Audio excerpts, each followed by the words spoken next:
Comissão Nacional para os Direitos Humanos e Cidadania, como sendo a instituição nacional da promoção de direitos de direitos humanos e de âmbito geral, e damos conta de um país com contas em dia em matéria de violação e de direitos humanos. Referimos a mais duas instituições que trabalham ligadas a esta mesma matéria, quais sejam o Instituto Cabo-Verdiano da Criança e do Adolescente e o Instituto Cabo-Verdiano para a Igualdade e a Equidade de Género. No quarto capítulo, Sr. Presidente, destacamos o estado de implementação dos textos comunitários. Referimos aos esforços que estão sendo feitos para a ratificação dos vários textos comunitários ainda pendentes.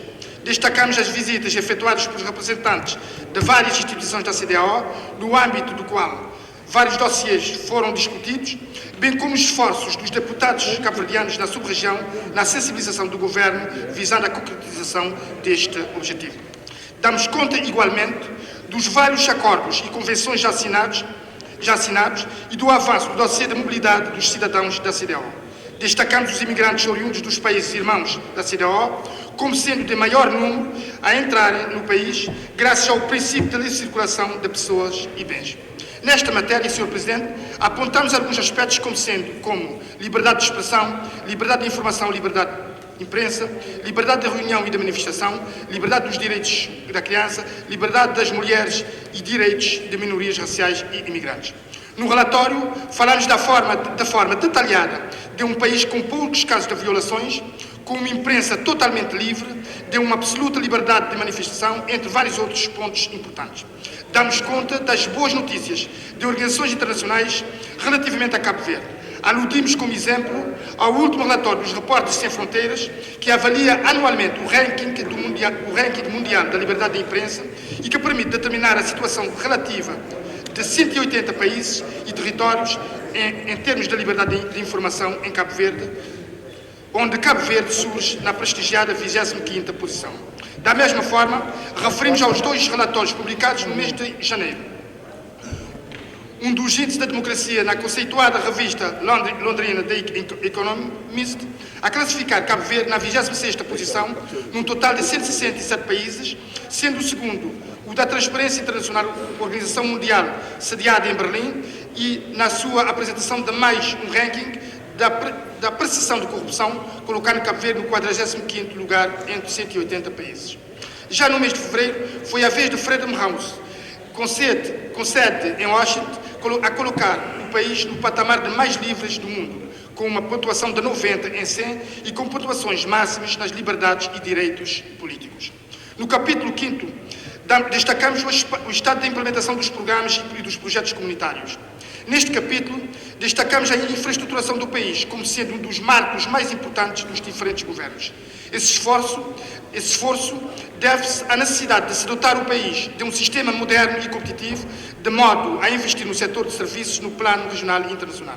Falamos das medidas da política para o setor dos transportes, de há muito defendidos pela Comissão, plano de ação prioritário para a África Ocidental, designadamente o Programa de Desenvolvimento de Infraestruturas para a África, às quais Cabo Verde continua a aguardar a sua implementação. Ainda neste capítulo, apontamos a ligação entre a cidade da Praia e Dakar, no Senegal, com ligações do Air Senegal e Cabo Verde Airlines, como um grande ganho, tendo em conta a sua importância no domínio comercial. No tocante à energia, acreditamos que dentro de pouco tempo atingiremos a almejada meta de 100% da população com acesso à energia e consequente eliminação do uso da lenha, protegendo desta forma o ambiente. Do mesmo modo que se continua a alargar a rede de energias renováveis. Dentro destes parâmetros, consideramos estar aptos a participar ativamente na implementação e adoção de um quadro político regional para a CEDEAO, o que, aliás, é uma das principais missões do Centro Regional de Energias Renováveis e Eficiência Energética, sediada na cidade da Praia, capital do país.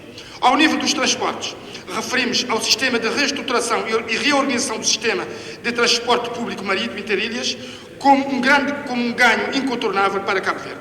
Da mesma forma, destacamos ao nível dos transportes aéreos, o hub aéreo na Ilha do Sal e as ações em curso como um fator determinante no desenvolvimento do turismo e outras atividades ligadas ao setor.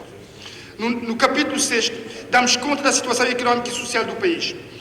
Referimos à ideia da integração económica como fator importante para a estabilização política e social da região oeste africana e aludimos à necessidade da CEDEAO se centrar nos objetivos de uma maior cooperação económica e comercial entre os Estados que a compõem.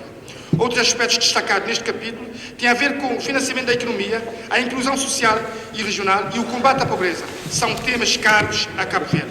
Referimos à promoção das condições de financiamento da atividade produtiva, à captação e retenção de investimentos diretos estrangeiros e ao incentivo às exportações como fatores importantes para a economia cabo-verdiana.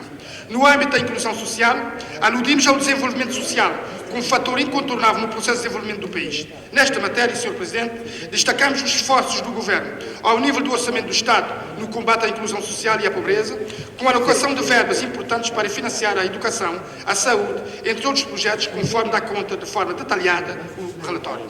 O capítulo 7 foi reservado ao estado de implementação dos critérios de convergência macroeconómica. Neste capítulo, referimos de forma detalhada alguns aspectos como o enquadramento internacional da economia cabo-verdiana, as perspectivas económicas nacionais 2018-2019, ao crescimento económico, onde destacamos o PIB, bem como as medidas tomadas que favorecem o seu crescimento, entre outros aspectos. O relatório dá conta de um crescimento anual de 5%, de acordo com as perspectivas de 2019. A inflação e a sua estabilização foram referidas neste capítulo como sendo um grande ganho para Cabo Verde. Falamos de uma média anual de inflação de 1,3%. Damos conta no documento de outros aspectos, como políticas orçamentais e fiscais, com medidas concretas para o controle rigoroso das despesas públicas e eficiência, por um lado, bem como melhorar o ambiente de negócios, por outro. O déficit é outro aspecto apontado no documento como sendo relevante, bem como as medidas concretas para o seu controle. No capítulo 8, destacamos o ambiente e as alterações climáticas.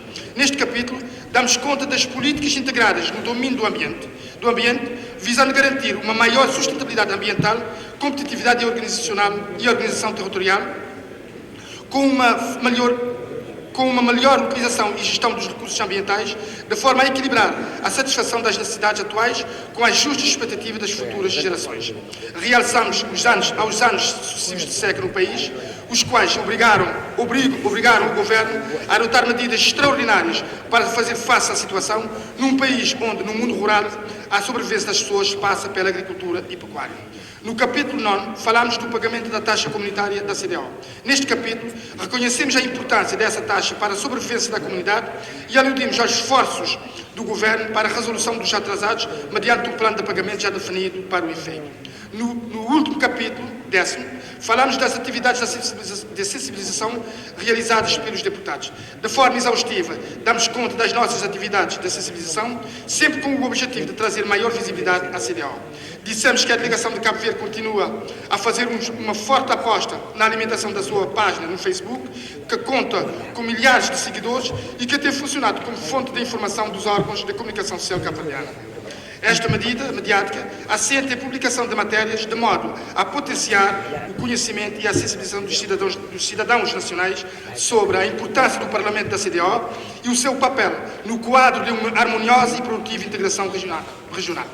É de realçar que, atualmente, todos os cabo-verdianos conhecem o significado do acrónimo CEDEAO, bem como a sua missão no contexto da sub-região africana. Finalmente, Sr. Presidente, de salientar que os deputados de Cabo Verde continuam engajados e firmes na promoção de ações visando uma maior visibilidade da CEDEAO junto das populações. Este, pois, o resumo do nosso relatório. Muito obrigado.